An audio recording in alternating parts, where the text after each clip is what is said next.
Hello, good morning. I hope आप सभी की लोहड़ी और मकर संक्रांति, हम सॉरी, बहुत अच्छे से गई। आपने बहुत अच्छे से सेलिब्रेट किया होगा। और एक बार मेरी तरफ से फिर से आप सभी को लोहड़ी और मकर संक्रांति की, लेट हो गया हूँ, सॉरी।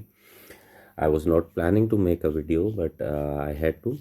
बट मेरी तरफ से आपको बहुत बहुत शुभकामनाएं। आपके स्वास्थ्य बना रहे और सब ठीक रहे, ऐसी मेरी प्रभु से प्रार्थना है। बाकी आज के वीडियो पर आते हुए अ, जैसे कि हम लोगों ने अभी नोटिस किया होगा कि पिछले कुछ दिनों से कोल्ड वेव चल रही थी। और ऐसा उम्मीद करी जा रही थी कि 15 तारीख के बाद ये कोल्ड वेव ख़त्म हो जाएगी। लेकिन अभी कुछ दिनों से धूप तो निकली, लेकिन जो हवाएं हैं बहुत ज़्यादा ठंडी हो गई और बहुत तेज़ हवाएं थी। तो मैं थोड़ा क्यूरियस था कि ऐसा क्यों हो रहा है। तो एक कारण तो, पहला कारण तो मैं उसको ये बताता चलूँ कि ये ठंडी हवाएं क्यों चल रही हैं और इससे क्या होगा। ये हिमालयन रेंज में, ख़ास तौर से कश्मीर में स्नो एवलांच आए हैं, बहुत ह्यूज, बहुत बड़े। और ये फ्राइडे और सैटरडे, मतलब लोहड़ी के दिन और मकर संक्रांति के दिन, 13 और 14 तारीख, ये दो दो दिन थे। इस वजह से जो ठंडी हवाएं हैं जो नॉर्थ की तरफ से साउथ की तरफ ट्रैवल कर रही हैं, उसमें दिल्ली एनसीआर एरिया, दिल्ली और हमारा जो नेशनल कैपिटल रीजन है, वो बहुत बुरी तरह हिट हुआ है। और जो इलाके जिनको हम अमूनतः गर्म मानते हैं, जैसे कि राजस्थान, गुजरात, जो कि समंदर के पास लगा हुआ है, गुजरात पे भी इसका इम्पैक्ट आएगा। तो ये तक तो अब की और इन ठंडी हवाओं की बात है। अभी भी इस वक्त टेम्परेचर 8 डिग्री सेल्सियस है, 8 डिग्री सेल्सियस। जो इससे ज़्यादा सीरियस खबर जो मैं आपके साथ शेयर करना चाहता हूँ, और मैं ये भी चाहता हूँ कि आप सभी अपना ध्यान रखें, अपने आसपास वालों का भी ध्यान रखें, कि अगले हफ्ते, भगवान ना करे ऐसा हो, अगले हफ्ते ऐसा प्रिडिक्शन है कि मंडे से एक 16 से लेकर 18 तारीख, यानी कि 16th, 17th और 18th, 3 दिन हमको एक और पहले से severe cold wave Delhi NCR area को हिट कर सकती है। और जो मिनिमम टेम्परेचर है वो, जैसे अभी कुछ दिन पहले 5 तक गया था, एक दिन मैंने थोड़े टाइम के लिए 4 देखा था अपने शहर में जो दिल्ली से लगा हुआ है। लेकिन मिनिमम टेम्परेचर 3 डिग्री सेल्सियस भी जा सकता है, जो कि बहुत बहुत कम होगा। जो हम लोगों का प्लेन एरिया के लोग हैं, दिल्ली एनसीआर रीजन, और पॉपुलेशन भी बहुत है, पोल्यूशन भी बहुत है, तो वैसी बड़ी प्रॉब्लम्स हैं। तो वो हम लोगों के लिए काफ़ी ज़्यादा, I mean once again, may God forbid, भगवान ना करे ऐसा हो, बट हम लोगों को नुकसान भी दे सकता है। तो मैं आपसे यही रिक्वेस्ट करूँगा कि सबसे पहले तो, अगर जो भी आपकी आउटडोर एक्टिविटीज़ हैं, जैसे कि आप घर से बाहर जाते हैं, अगर ज़्यादा जा रहे हैं आजकल, तो बस उतना ही जाएं इन 2-3 दिनों में, कम से कम जब तक अगली कोई खबर ना आए। तो उतना ही निकलें जितना ज़रूरी हो सके तो दिन के टाइम में निकलें, रात के टाइम में निकलना अवॉइड करें। और ज़्यादा से ज़्यादा गर्म पानी, सूप, ऐसी चीज़ों का सेवन करें। विटामिन सी से एनरिच फल, सब्जियां, ऐसी चीज़ें खाएं। बाहर का खाना हो सके तो अवॉइड करें। और क्योंकि कोल्ड वेव हीट वेव से कुछ ज़्यादा ही ख़तरनाक होती है, उससे कम नहीं होती। और ये मुझे यहाँ पे कहने की ज़रूरत नहीं है कि कोल्ड वेव क्या कर सकती है लोगों के साथ। ये आपने अभी अपने आसपास कई जगह देखा भी होगा, खबरों में भी सुना होगा, कि कोहरे के एक्सीडेंट से लेके लोगों के साथ एकदम से जो हादसे हो जाते हैं, कई बार समझ में भी नहीं आता कि ये क्या था। और ये कोल्ड वेव अभी प्रेडिक्टेड है कि 16, 17, 18, 16, 17, 18 को चलेगी।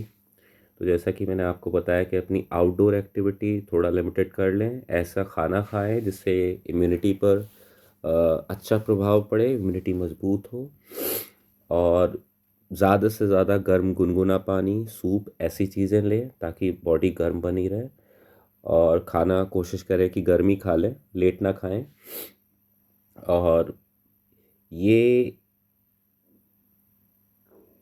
जो हवाएं और जो इसका कारण है, ये जो भयानक बर्फबारी हो रही है, जैसे कि किसी पहाड़ जैसे कि कश्मीर में बहुत ज़्यादा स्नोफॉल हुआ, फिर वो स्नोफॉल नीचे आ गया किसी भी वजह से, हवाओं की वजह से, या फिर बहुत ज़्यादा बर्फ़ थी जो कि नीचे आ गई। तो वहाँ पे एक बहुत इम्पॉर्टेंट टनल है, बोथ सिविलियन और सिक्योरिटी मेजर की वजह से उस तक का कंस्ट्रक्शन वर्क इम्पैक्ट हुआ है। ऐसा एवलांच आया था। और वो हवाएं अब हमको, और कश्मीर में अभी भी शायद स्नोफॉल चल रहा है, हो सकता है उत्तराखंड में भी चल रहा हो। तो दिल्ली का टेम्परेचर, दिल्ली एनसीआर का टेम्परेचर 3 से 4 डिग्री तक जा सकता है। अपना पूरा ध्यान रखें।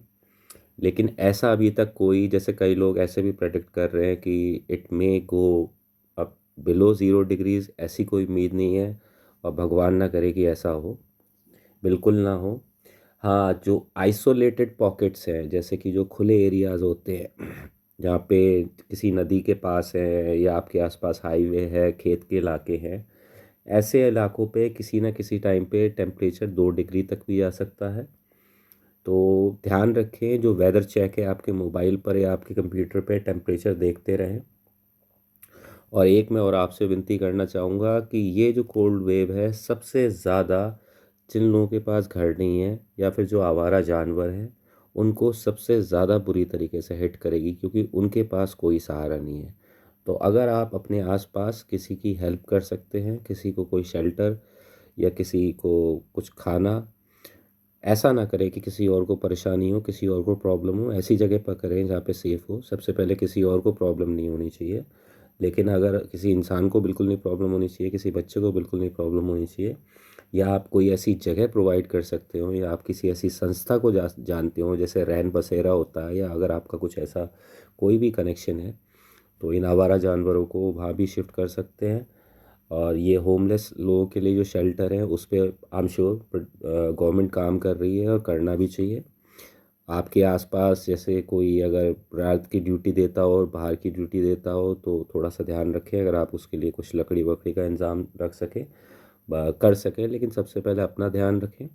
वीडियो ज़्यादा लंबा हो चुका है, इस बारे में मैं बात तो काफ़ी सारी करना चाहता था, लेकिन मैं टाइम की वजह से अब अपने आप को रोकूंगा। तो एक बार फिर से रिकैप मारते हुए, 16, 17, 18 हमको थोड़ा एक्स्ट्रा विजिलेंट रहना है, अपना ज़्यादा ध्यान रखना है।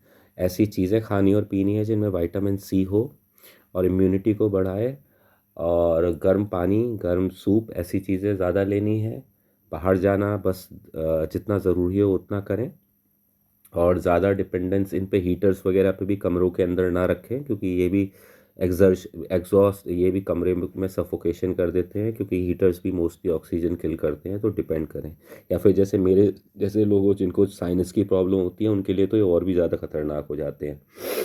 तो बस यहीं कहकर मैं अपना वीडियो समाप्त करूँगा। आप सभी लोग स्वस्थ रहें, सुखी रहें, अपना ध्यान रखें, अपने बच्चों का, अपने बुज़ुर्गों का, अपने परिवार का ध्यान रखें। अगर वीडियो आपको अच्छा लगे तो ये इन्फॉर्मेशन, क्योंकि प्रायोरिटी पर थी, मंडे ज़्यादा दूर नहीं है, तो मैं भी आपके साथ शेयर कर रहा हूँ। आप इसको लाइक करें, मेरे चैनल को प्लीज़ सब्सक्राइब भी करिए, उससे बहुत हिम्मत मिलती है। लेकिन सबसे पहले अपना ध्यान रखिए। और सब्सक्राइब करेंगे, लाइक करेंगे, शेयर करेंगे तो मैं आपका बहुत बहुत आभारी हूँगा। लेकिन एटलीस्ट इसको ध्यान से सुने, इन्फॉर्मेशन को लोगों से शेयर करें। हेल्थ और लोगों का सही बने रहना, बीमार ना पड़ना, ये सबसे ज़्यादा ज़रूरी है। So thank you so much. It's me, Krishna Pratap Malik, signing off. And my YouTube handle is at Krishna Pratap Malik 173, all lowercase. At the rate Krishna Pratap Malik, all lowercase 173. Thank you so much. I hope you all stay safe. And I'll see you guys back again. Thank you.